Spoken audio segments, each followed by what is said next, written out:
this is going to go, but I love watching these videos. People whispering in ASMR scary stories, as contradictory as it is. But, yeah, so I've found a couple different, like, threads, subreddits, whatever you call it, and I'm going to be reading some of the stories that people have put on there, and to be honest, I have not read through them, so if I read any ones that are too, like, real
was I had night terrors, so sometimes I'd wake up standing next to my closet.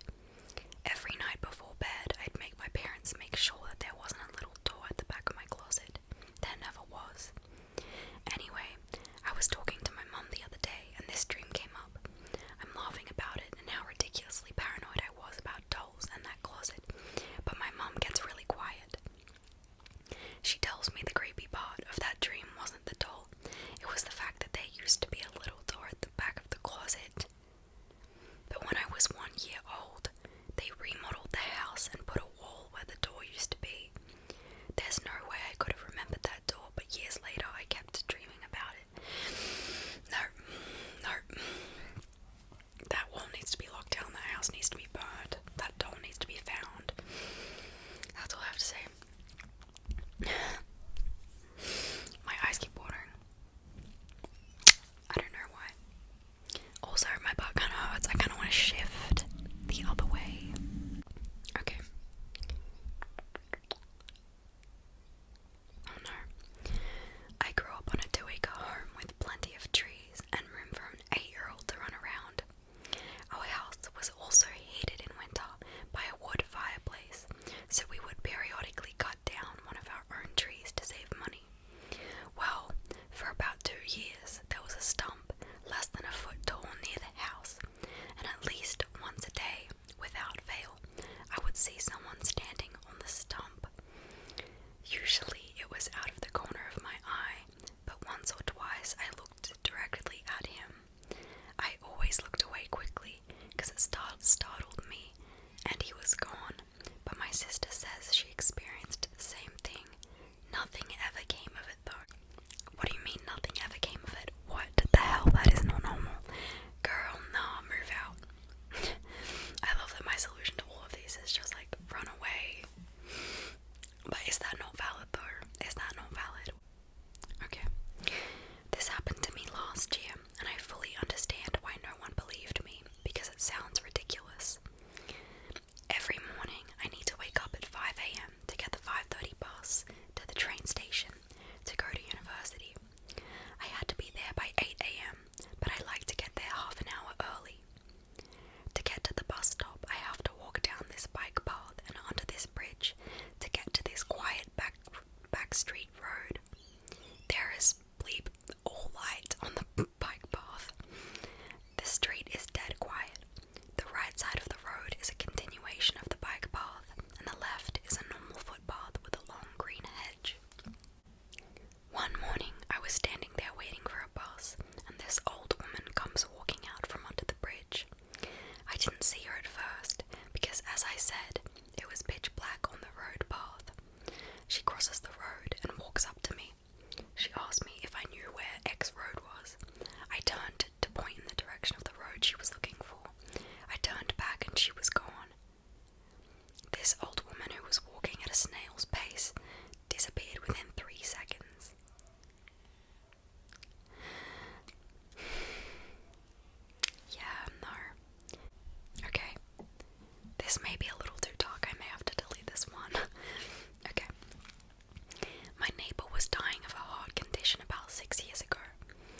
a sudden, I remembered the disappearing girl in the kitchen. I asked her what the ghost looked like. She said she had blonde hair with braids and wore a white dress. My cousin is blonde. On the night in question, I thought I'd seen my cousin in a nightgown walking down the hallway, but apparently it was the ghost that resides in my aunt's house. How can you just live in a house that has a ghost in it? Move out. Burn it down. Just me. Oh no, this one was definitely gonna be creepy. Okay. Buckle in. As a Marine, I used to have the graveyard patrol shift at the Beirut bombing memorial. Part of the memorial is dedicated to a veteran's cemetery. Oddly enough, I never got freaked out being completely alone in a remote cemetery in the middle of the night, surrounded by denser woods on all sides. It was kind of peaceful, to be honest. However, one night I was patrolling near the perimeter fence, where some of the oldest headstones are, when I heard the sound of a woman humming. I followed the sound and noticed a light glowing through the vines and brush of a large tree.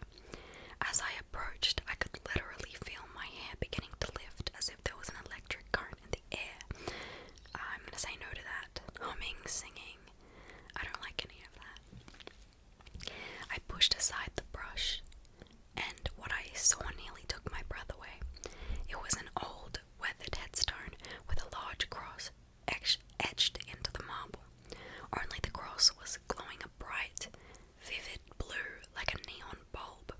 The humming was also suddenly much louder and had a weird plurality to it, like it was coming from hundreds of voices at once. Needless to say, I freaked out. I screamed like a scared little girl and sprinted back to the parking lot. I radioed the guard who was supposed to relieve me and forced him to come early, then spent the rest of my night in the cab of his truck. I don't think he believed me, but he stayed in his truck and didn't go out to patrol until the sun was fully up. A few days later, I worked up the nerve. Why can't I speak? I worked up the nerve to return to the graveyard, during the day of course. As I suspected, in the light of day was a completely mundane headstone. There was no name, only an aforementioned cross. I ran my hands over the stone and checked to see if there would be some sort of hidden light source or solar panel, but no, it was just plain, solid, unremarkable stone. The humming was gone too. I eventually returned to my normal shift, but never again experienced anything out of the ordinary. I never learned whose grave that was either, but I find myself thinking about it from time to time. It certainly sounds absurd when I say it out loud, and I suppose it could have been a hallucination or a trick of my tired brain, but I don't believe it was. I think it was real, a ghost or a spirit of some sort, but I don't think it was malevolent at all.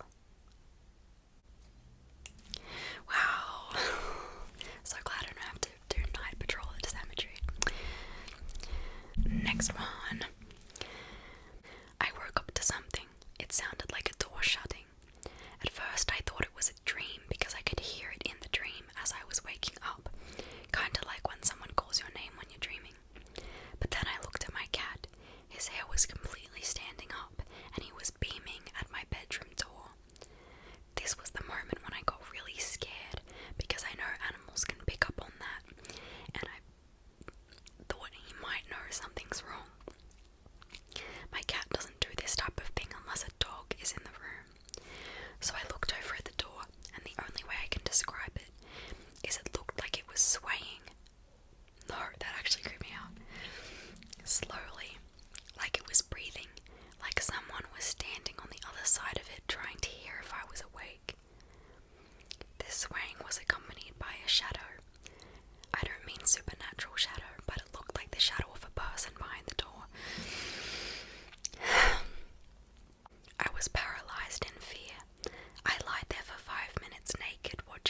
called several times for my mom and finally got back.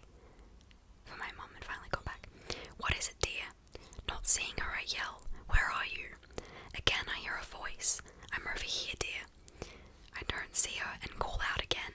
This repeats about 4 times, and as I get closer and the voice gets louder, I passed by a window and glanced out to see my mum and dad out in the distance working on a tractor. My heart jumps into my throat and I book it outside. My brothers are exactly where they were when I went in, so I know it's not one of them messing with me. Okay, but they couldn't have messed with you, because if it's your mother's voice, you know. Throughout the years, I hear voices and TVs and strange noises constantly throughout the house, but just assume I'm hearing things. Move up a bit to me being 17.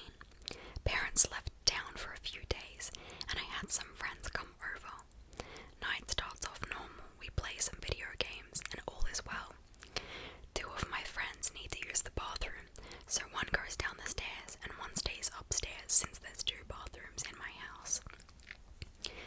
First friend comes back from the bathroom and says, yeah, really funny guys, to the 3 of us that are in the room. We have no idea what he is talking about. He says, banging on the door and making weird sounds while I'm taking a piss. So funny. We are all genuinely confused as we haven't moved. He doesn't believe us but sits down and rejoins the group. Now the second friend comes back from downstairs and has a similar complaint. He says we were bouncing a ball, shuffling things around, laughing outside the door, and heard us run off when the toilet flushed. We again are confused, since there weren't enough of us to mess with both of them at the same time. Conversation kind of drops, but neither of them seem convinced we did nothing. A couple hours go by and for some reason the conversation comes up again. We deny it, they don't believe it. Eventually that turns into jokes about ghosts and how we disturbed them when our house was remodeled. I was about 13 when we started remodeling. Jokes continue and someone said, come on now, you can't really believe that ghosts exist. And everyone is like, nah, they probably don't. On the other side of the room is a single fold closet door, no. And right as we said that, the door explodes open so violently that the folds slam together and they bounce almost back shut.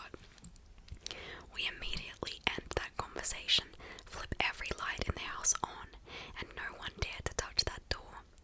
The next day I wanted to make sure something didn't fall, but as I opened the door there is nothing close to the door, or big enough that could have fallen to slam the door open. Move forward to me being 20 and telling my mum of the weird things that I witnessed. She tells me, I know there's at least a family of 3 that I don't know of. 2 little boys, one always has a bouncing ball and the other giggles a lot, and an old man. I hadn't even gotten to that part in my story.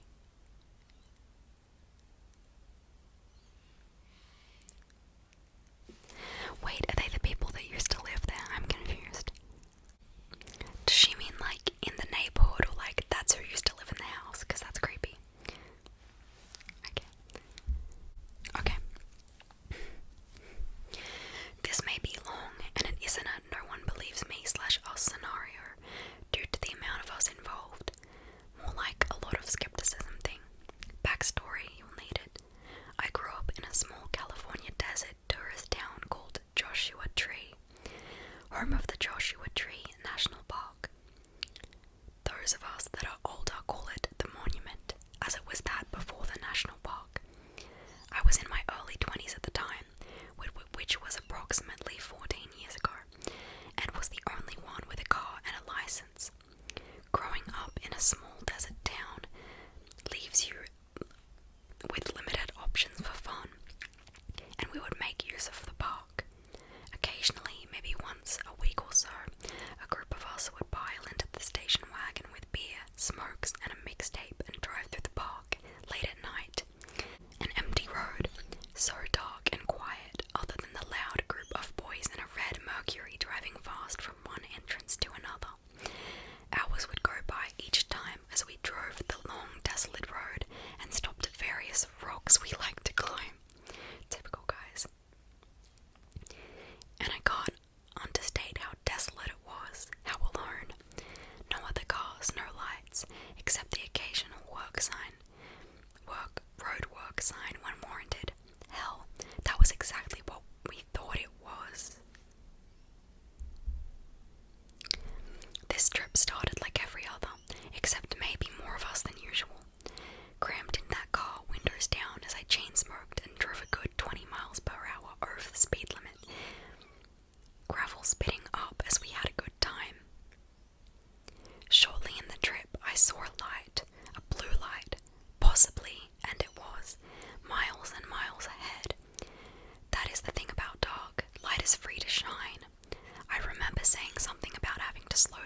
sign. It wasn't a car. It wasn't a UFO. Standing on the side of the road, facing towards us, unmoving for about an hour at this point, was a man. No, a pale white man, white beard, dirty old miner clothing with an old mining helmet and pickaxe. Girl, nah. His light giving off an unnatural blue light. His face blank, but he stared at us, directly at all of us. He sped up. We sped up, and as we drove by faster, his head turning to keep pace with us as we left, his light visible, unmoving once again, facing us the entire trip out. I remember looking at the car clock shortly after passing him. It was damn nearly exactly 1 a.m. when we passed him. We never saw a car, hell, a horse, any way for his old, sickly, pale miner to get back to the park, nor any reason for him to be there. Worst of all, we estimated that this miner had to have been standing there, facing us, for at least an hour and a half, never moving. Not once did that light flicker as he looked down for a moment, or turned his head. He just stood there staring down a road at a car full of dumb asses. We never saw him again, however. A couple of years ago I decided to check if anyone experienced the same thing. I found one other story of a couple that saw him near where we did, standing there, staring late at night. As a man, I wish we would have stopped, even if it would have been the most horrifying thing ever. I wish we would have stopped, because honestly, I believe there was a ghost of a dead miner out in that park, and I would know for sure today. Creepy. My mum runs an antique business and has for years. I've worked with her on various occasions, often changing between working the shop with her and doing construction with my dad. For a while, she ran her businesses a few towns over with my best friend's dad, and the business was okay, but didn't make enough to support the both of them. Well, a few years back, she sold her ownership to him and just boxed up some of her things from the shop to bring home. My dad, however, surprised her and rented her a building in our hometown so she could run her own shop. She quickly brought everything there and began unpacking. While unpacking, I found an old Ouija board, from an estate sale she had bought out. I showed her. We joked about the creepiness of it, and she said when she'd gotten it, her co-worker had jokingly played it to tease her. Our family isn't super religious, but we ain't about tempting demons lol. She thought he'd thrown it away, but apparently he'd snuck it into her stuff as a final prank. So we laughed, and she tossed it into the garbage pile. I would be mad if someone did that to me. Get your Ouija board away. A few months later, I was running the front desk when she brought a box of antiques to price them from the attic. We began going through it, and what happened to be in the bottom of the box? The Ouija board, still in its cardboard case. No, I recognized it as the same one. The box had the same tears and dents I remembered. Mum and I looked at each other, and after much debating, threw it away again. Well, in about 2017, Mum stopped opening the shop. We weren't making too much while it was open, and instead started buying out estate sales or helping them run it, then buying what was left over to take to the shop, which we still owned. It became a storage house for antiques she hoped to sell one day. Last week, May 20th I believe, she asked me to help buckle down and clear out damaged junk from the shop. We began to go through boxes and boxes, and moving them to a trailer to take to a garage sale location. As I was shuffling a box through to the back area to load it, I heard my mother shout, "No freaking way!" I thought maybe she'd been bitten by a spider or found something valuable, so I set the box down and rushed back to her. What I saw sent a chill down my spine. Let's guess what it is. In the back room where she was, the back wall was lined with shelves, and there were clothing racks and boxes of clothes the shelves were in clear view. Most were cluttered with knickknacks or such, but on the bottom shelf, centered and all alone, sat a familiar board game-sized cardboard box. We stared at it, then each other. Neither of us said a word. We pulled it out, and sure enough, it was the same damned box. The corners were torn, the sides were scratched. Same one. I'd seen it thrown out twice before, yet here it was. We tried to tell my dad, but he isn't superstitious. My brother didn't believe us.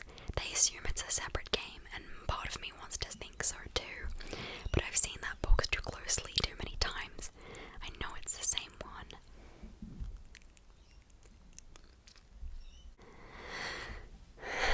This person has said, as soon as my mum and I decide what to do with the Ouija board, I'll update the post again. I can tell you what to do with the Ouija board. Burn it. Oh no. Someone commented, I'll vote for "We ain't about tempting demons, lol." Here's the next one. I once encountered what I can only think of to be a skinwalker. Me and a friend were outside in a small town in Germany where my friend lived. It was past 11 p.m. on a summer evening. He would invite me for a sleepover on the 13th of August every year. It was always pretty normal, and we slept in a tent in his garden.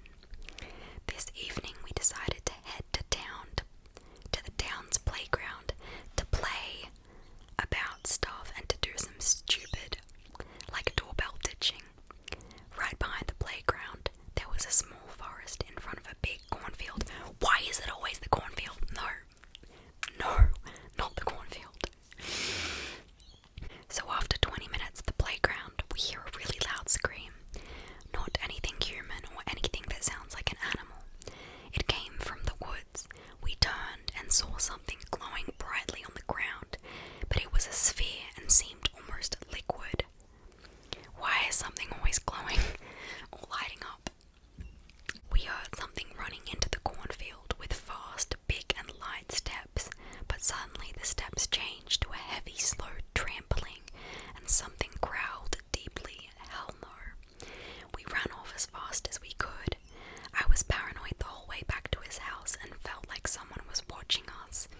We instantly got in our tent, went back at his home and staying quiet and watching Star Wars with headphones in one ear, so we could hear anything approaching. They put in brackets, the ground was covered with leaves, so you could hear everything that stepped into it. We fell asleep at around 1 a.m. At 3 a.m. I was woken to something walking in his backyard. I heard that it was bigger but very fast. I silently woke my friend up, and we both listened to this creature walking around his backyard. It suddenly stopped, and we heard heavy, thin breathing, like an old woman grasping for air. We were both extremely terrified, as one would be. Then again, the creature started walking around, but its steps again turned heavy, like a bear or something. That's when all sound ceased for 16 seconds, followed by light, fast steps running away into the field next to his house, and a high-pitched screech. Neither his nor my parents ever believed us.